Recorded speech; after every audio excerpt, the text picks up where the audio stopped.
So I started just simply with a simple idea to, respond to what some parents were looking for and saying, looking for someone, in this instance, it was a college athlete to be a role model for their children for the summer. Hmm. So College Summer Nannies was born. And then I got kind of sort of sucked into the entrepreneurship department at my university, and they did what they're supposed to do, is provide structure and say, oh, this could be a really great business. And I said, no, no, no, that's not what it is. I mean, because after all, you get good test scores to get into college, and you go to college to get a job, and you get a job. So you don't end up moving back in your parents' basement, I suppose. But, I was on this sort of trajectory that was very traditional. Right? It was, you take the steps. So this idea of, starting a business, becoming an entrepreneur as a chosen career path, is maybe it's more in vogue today, but when I was doing it, it was still very, very unconventional. But lo and behold, I put one foot in front of the other, and then um one of the great thing about having a business while you're a university student is that the bar's really low. Actually, anything you do above and beyond eating cold pizza and showing up for class is sort of viewed as extraordinary. Hmm. And so I was fortunate enough to be able to go into formal, the entrepreneurship education program. That's what I was my major. After this, I was a reluctant entrepreneur, and then lo and behold, there I was.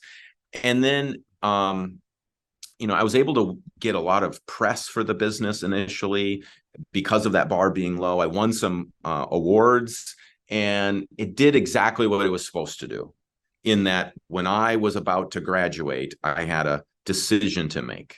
Hmm. Do I go down that road and take that corporate job, or do I continue on with this side hustle that had become a school project that had now started to become maybe a real business? Mm. And I'm not really sure what real business means. I think it was a real business from the beginning when one engaged in commerce, but a business, I guess, that could support me and have some sort of future. So that was a very, very challenging time, in so much as it got real when went outside of the safety of the quad of the university and said, I'm going to do this full time. Hmm. And I think for me, what was real about it in hindsight, and this was, long, long time ago, wasn't necessarily the fear of not being able to, put food on the table or something. Because let's be honest, at 22, my table wasn't really full. I didn't, it was just beer and burritos I needed to pay for. Unlike the risk, I think, of some folks who start a business and leave a job and have a family to support. But what was more unnerving for me was the idea of, well, if I go do this for real outside of the safety of being a student, what happens if it fails? Hmm. And I think we all have ego. I had plenty of it. And it was, I didn't want to fail.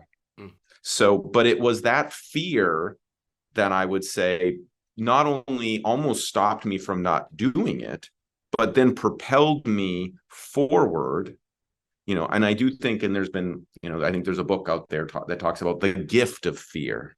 Hmm. And when you apply the gift of fear to the entrepreneurial environment, it can be a tremendous motivator, Hmm. as long as it's not, debilitating. So that really started a new chapter when I left school.